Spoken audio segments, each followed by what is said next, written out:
एक समय हमारी दुनिया में डायनासोर का राज था। वे चलते थे जहां हम चल रहे हैं, इसी हवा में सांसें ली, इसी धरती पर लड़ाइयाँ लड़ी। इन दैत्याकार बड़ी विचित्र डायनासोर ने करीब 14 करोड़ सालों तक इस धरती पर राज किया। इन डायनासोर की कई हजार प्रजातियां थी। इनमें से कुछ शाकाहारी थे, कुछ मांसाहारी, तो कुछ डायनासोर बहुत ही शांत स्वभाव के थे। वहीं कुछ डायनासोर बहुत ही हिंसक और खतरनाक थे। ये उस समय के सबसे सफल जीव थे। लेकिन फिर अचानक ऐसा क्या हुआ? वह कौन सी घटना थी जिसने इनका नामो निशान ही मिटा दिया?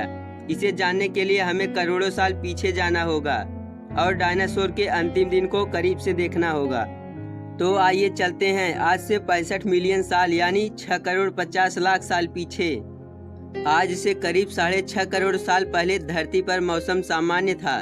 चारों तरफ सूरज की रोशनी बिखरी हुई थी और चारों तरफ डायनासोर के चिल्लाने और चिंघाड़ने की आवाजें आ रही थी। जब ये सारी डायनासोर प्रजाति बड़े ही आराम से धरती पर अपना जीवन बिता रही थी, तभी 10 करोड़ साल पहले ही इनकी किस्मत लिखी जा चुकी थी। 10 करोड़ साल पहले एक एस्टेरॉयड का टुकड़ा जो सुदूर अंतरिक्ष से आ रहा था, वह पृथ्वी से लगभग 20 करोड़ मील दूर मंगल और बृहस्पति के बीच बने क्षुद्र ग्रह बेल्ट में घूम रहे बड़े एस्टेरॉयड से जा टकराता है।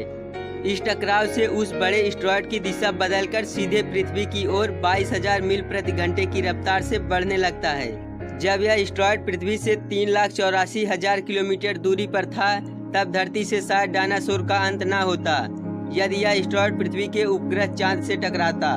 लेकिन नियति को कुछ और ही मंजूर था, इसलिए ये बड़ा एस्टेरॉयड चांद के बहुत नजदीक से गुजर गया।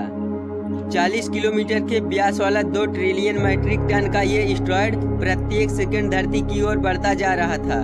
ये एस्टेरॉयड जब पृथ्वी के वातावरण के संपर्क में आया तो इसकी रफ्तार एकाएक 70,000 किलोमीटर प्रति घंटा हो गई। पृथ्वी के वायुमंडल में पहुंचते ही घर्षण की वजह से ये एक भयानक आग के गोले में बदल गया। इसकी चमक इतनी अधिक थी कि धरती पर टकराने से पहले ही हजारों जीव आग के इस दहकते गोले को देखकर पूरी तरह अंधे हो चुके थे। ये जीव उस उल्कापिंड को देख नहीं पा रहे थे। कुछ ही क्षण में ये एस्टेरॉयड मैक्सिको की खाड़ी के पास जमीन से जा टकराता है और लगभग 35,000 डिग्री सेल्सियस की ऊंचाई वाला भयंकर विस्फोट होता है। इस टकराव का विस्फोट लगभग 10 हाइड्रोजन बम के विस्फोट के बराबर था। यह विस्फोट इतना शक्तिशाली था कि इसके टकराते ही धरती की लाखों टन धातु अंतरिक्ष में चली गई। टकराव वाली जगह पर 180 किलोमीटर चौड़ा और 20 किलोमीटर गहरा गड्ढा बन गया। विस्फोट के कारण इस गड्ढे का सारा मेटल और पत्थर आसमान में धूल के बड़े बादल में बदल गए। 16 मिनट 40 सेकंड बाद जमीनी टकराव की वजह से धरती के अंदर तीव्र भूकंपी तरंगे उठने लगी। इस वजह से समुद्र में विशालकाय लहरों का निर्माण हुआ और एक के बाद एक सुनामी की लहरें चारों तरफ बढ़ने लगी। भूकंपीय तरंगों ने सभी सक्रिय ज्वालामुखी को दहका दिया, जिसके कारण जगह जगह डायनासोर का विनाश शुरू हो गया। धरती के महाविनाश की प्रक्रिया आरंभ हो चुकी थी। इस महाविनाश में उड़ने वाले डायनासोर जमीनी खतरे से तो बच निकले, लेकिन ये तो महाप्रलय की बस शुरुआत मात्र थी। विस्फोट की वजह से जो लाखों टन मेटल, पत्थर और धूल अंतरिक्ष में गया था, वह ग्रेविटेशनल फोर्स के कारण ठीक 40 मिनट बाद आग के गोले के रूप में पूरी धरती पर बरसने लगे। साथ ही धूल का एक बहुत बड़ा तूफान 6000 किलोमीटर प्रति घंटे की रफ्तार से पृथ्वी के दूसरी तरफ मौत लेकर आ रहा था। ये धूल के बादल कई किलोमीटर मोटे थे, जिसकी वजह से धरती पर सूरज की रोशनी का पहुंचना असंभव हो गया था।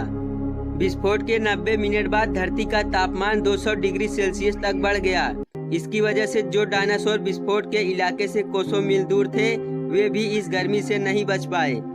इस महाप्रलय में लाखों की संख्या में जीव मारे जा चुके थे और पेड़ पौधों की सारी आबादी जलकर राख हो चुकी थी। लेकिन ये महाप्रलय किसी अन्य जीव के लिए फायदेमंद साबित होने वाला था।